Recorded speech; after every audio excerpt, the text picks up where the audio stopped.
So now this is the final part of this chapter. This is about the transformer. Not the Optimus Prime. This is the electrical transformer. And in chapter 30, you know that there are mutual inductance. So in this case, we have a sinusoidal source to go through this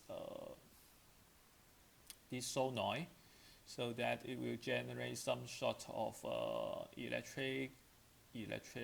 magnetic flux. And actually this is a magnetic material, so that all the magnetic flux will go this way. And as long as this magnetic flux go through this solenoid for the secondary coil, and this is a sinusoidal source, which means that the magnetic flux go through this solenoid is keep changing, and which will generate some sort of induced EMF according to the Faraday's law. And in this case, the voltage here will transform from the primary coil will transform to the secondary coil, and so this is what we call the transformer. So a transformer assumed to be ideal, which means that there is no energy loss for the simplest case to consider. Practically, if you consider a practical transformer, the circuit model will be more complicated. So a transformer is an iron core on which we are wound by a primary coil. So we have primary coil wound around this one, and then the secondary coil also wound around it, but the primary coil has NP turns, and the secondary coil has NS turns. If the primary coil is connected across an AC generator, the primary and secondary voltage are related by this. So if you use the Faraday's law, you can actually derive this relationship. But from simplicity point of view, you can just simply multiply Vp. Vp is the voltage drop at the primary stage, multiply by a factor. Then you will get the voltage across the secondary coil. And then this factor is the ratio between the number of turns for the secondary coil and the number of turns for the primary coil. So we have the factor Ns over Np. So it's just like a gain for the voltage, or a voltage gain. So we talk about the energy transfer. The rate at which the generator transfer energy to the primary is equal to IPVP. IPVP transfer to this coil, and the power is transferred to the secondary coil. The power would be ISVS. Because we assume that no energy is lost along the way, so that we have the conservation of energy, which means that IPVP equals to ISVS. And in this case, IS will be IP times NP over NS, which means that suppose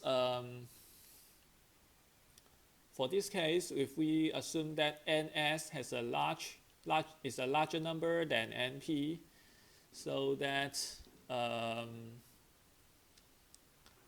the voltage is amplified by this factor, but the current is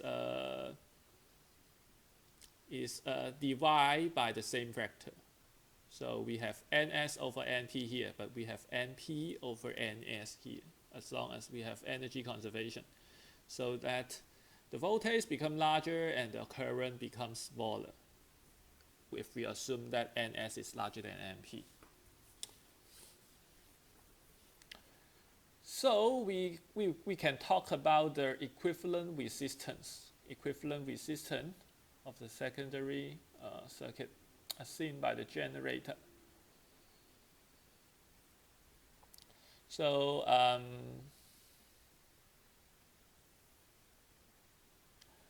the equivalent resistance will be something like this: np over ns squared times r, because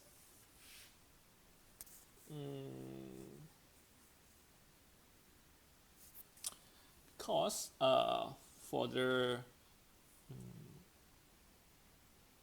well, this is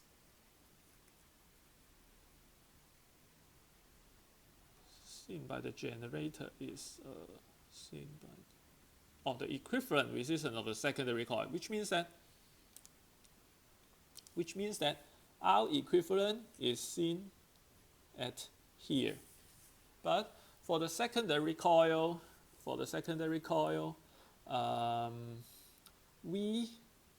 Vs over Is should be R like this, because it should satisfy the Ohm's law. It should satisfy the Ohm's law for the secondary coil. However, we know that Vs is Vp multiply this term, and Is is Ip multiply this term. So our equivalent is defined as Vp over Ip,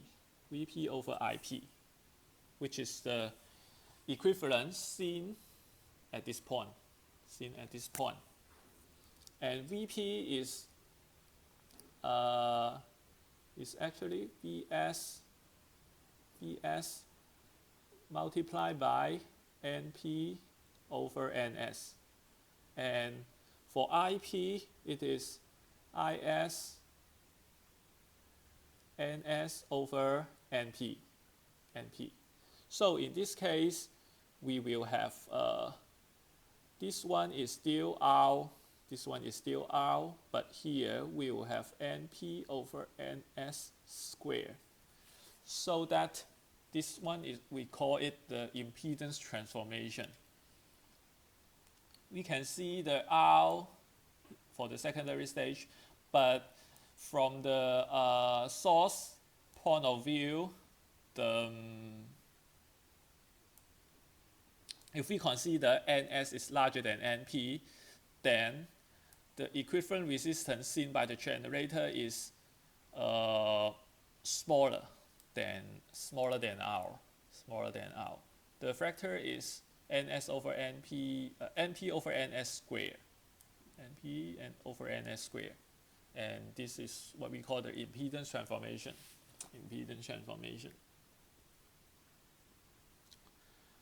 So let's see an example, and then I could further explain why the impedance transformation is useful.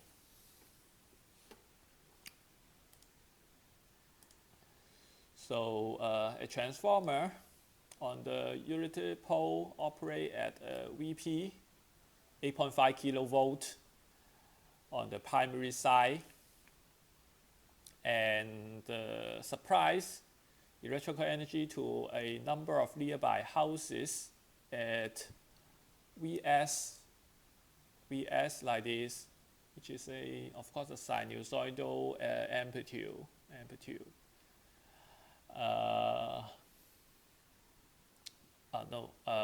Not amplitude, the RMS value. Assume an ideal step-down transformer, a purely resistive load, and a power factor of unity. Power factor of unity, which means that phi is 0 for power factor of unity. Power factor of unity means cosine phi is 1, which means that phi is 0, so that the load is purely resistive. Purely resistive. There are no imaginary term for the loading. So it asks you about what is the turn ratio NP over NS. NP over NS. So NP over NS is nothing but VP over VS. VP over VS. So VP is 8.5 kilo and VS is 120. 120. You know, Macau using the VS will be 220 volt in Macau, but some other places they use 110 or 120. There are mainly two standards for the AC voltage worldwide. So you calculate this term, it will be 70.8. 70.8. So very simple for the first part. So for the second part, the average rate of the energy consumption in the house served by the transformer is 78 kilowatt. What are the RMS current in the primary and secondary transformer? What are the secondary and primary transformer? And here we assume that low loss is there. So the power in the primary stage and the secondary stage is the same. So we can actually calculate that the primary, sorry, not R, I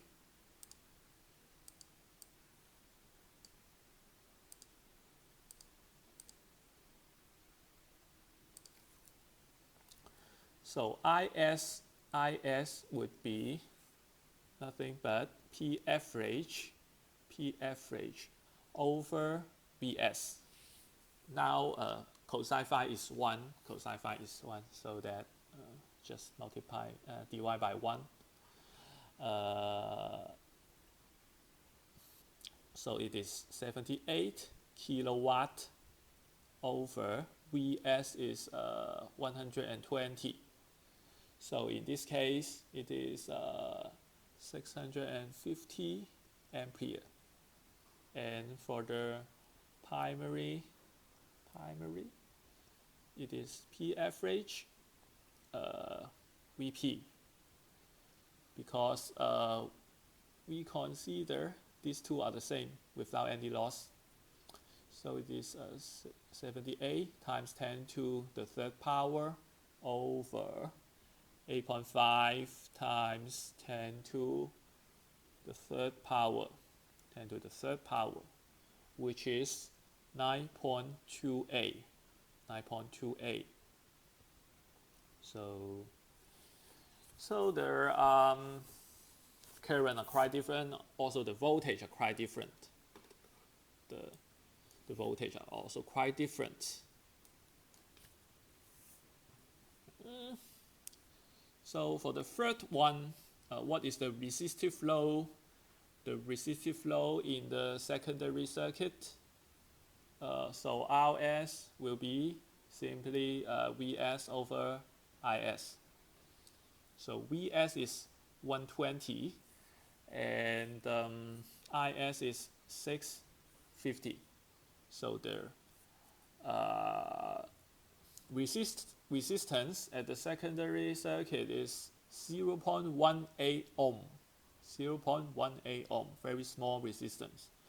However, for the primary, what is the corresponding resistive flow in the primary circuit is Vp over Ip.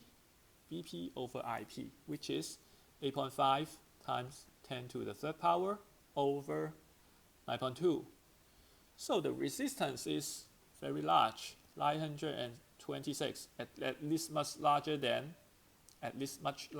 that one, which is as long as we know that the turn ratio is 70.8, so this is 70.8 square times difference between them. So let me explain why we need to use this transformer to do this power transfer. So as long as we have a VRMS at the well, actually this is 8.5 times 10 to the third power volt, which is not the original voltage from the power factory. At the power factory, the voltage will be even higher. It can be hundreds of kilovolt, which is higher than the Pikachu.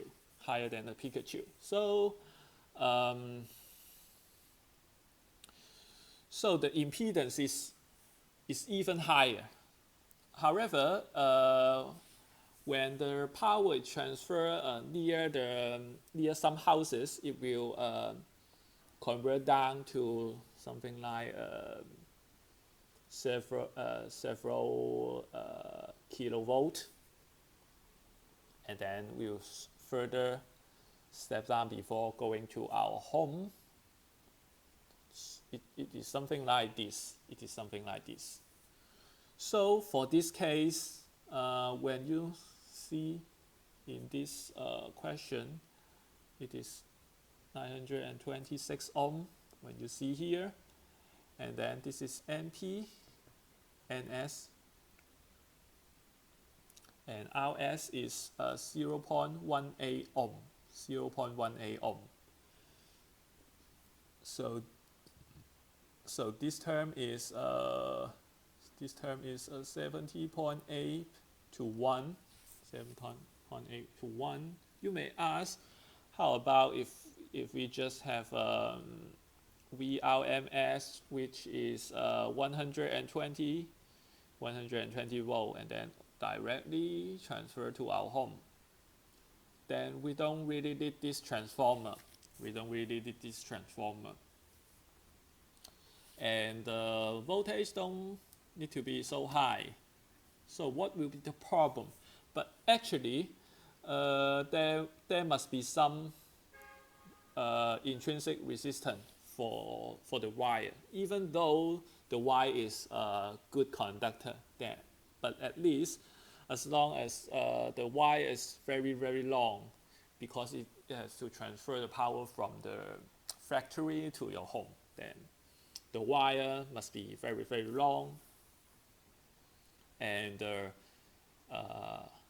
so there will be some sort of intrinsic resistance.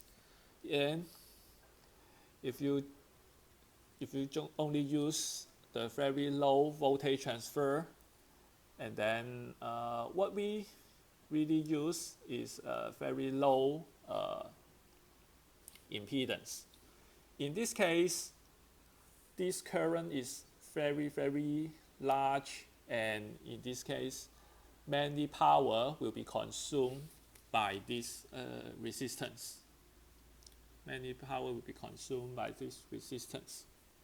And as you can see here, IP is let's see, IS is 658. So this is 658. The current is very large, but this wire is quite short. So this R is even smaller. So the loss is much smaller than this one. However, for this one, if you have a very large current going through that, then the power consumption here will be IS square R. Then this is the power loss. However, if you use the transformer to convert down the voltage, here we have IP is 9.28, which is at least much smaller. So here IP is 9.28, and in this case, R is more or less the same, only subtracting this small term. So this small r and this small r are almost the same. So the power dissipation for this part is only IP square R. So this term is much smaller than IS square R. That's why we need to use the high voltage transfer the power, so that in this part we have higher impedance, so that the intrinsic resistance for the wire will consume less power. And that's why for the factory the voltage is up to hundreds of kilovolt, something like 300 kilovolt, something like that.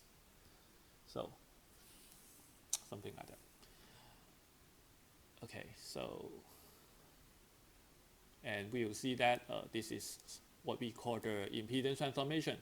From this side, we will see a much higher impedance at this stage if we have NP larger than NS. Then for this case, the secondary coil has a low impedance, and at this part it has a much larger we can see a much larger impedance at the primary stage. So that's all for this chapter.